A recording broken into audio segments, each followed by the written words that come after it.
Alors, quelques petites news individuelles avant de passer au débrief des qualifs. C'est un peu long, donc on va d'abord faire une petite news individuelle.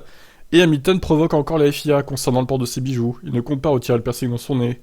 Lewis Hamilton, que voici le piercing, qui est assez discret finalement. C'est pas comme s'il avait un anneau dans le nez, par exemple. Il n'est pas satisfait de la façon dont l'interdiction de la part de la FIA du port des bijoux en F1 a été résolue jusqu'à présent et n'a pas l'intention de retirer le bijou, pour lequel il bénéficie actuellement d'une exemption jusqu'à Barcelone inclus. Donc en gros, jusqu'à Monaco, il peut faire ce qu'il veut. Par contre, au Grand Prix de Monaco, faut qu'il soit dans les règles, sinon, sanction. Sous l'impulsion du nouveau directeur de course, Nilo Vujic, la FIA souhaite que les pilotes portant des bijoux et des sous-vêtements non conformes reviennent dans la lettre du règlement, pour des raisons de sécurité. Les amendes pourront aller jusqu'à 250 000 € en cas de récidive et des pertes de points sont même envisagées au championnat.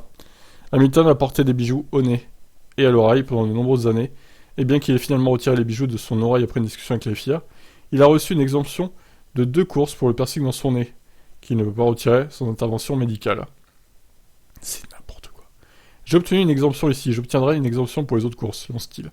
L'une des raisons pour lesquelles Hamilton reste provocateur, a-t-il dit, est que les alliances peuvent encore être portées après une clarification apportée hier. Il est possible que les règles soient encore modifiées dans un proche avenir pour clarifier la situation. Cependant, on ne sait pas si Hamilton continuera à bénéficier d'une exemption ou si la FIA s'en tiendra à sa position, auquel cas les commissaires sportifs finiront probablement par devoir décider s'il faut le punir et de quelle manière. Quand ils m'ont parlé des bijoux, ils m'ont dit que la sécurité est primordiale. Et bien que s'est-il passé ces 16 dernières années? Je porte des bijoux depuis 16 ans, donc la sécurité n'était pas un problème à l'époque. À Monaco, je porterai 4 montres. Peut-être même dès la prochaine fois à Barcelone. Ah là là, les provocations de Lewis. Alors, par contre, ouais, s'ils exemptent à chaque fois de sanctions Hamilton, les haters vont crier au scandale pour favoritisme, etc., quoi. Et au pire, annuler cette règle, et puis voilà, on n'en parle plus, ça fera chier personne, comme ça. Bon, vous en pensez quoi? Ciao, ciao.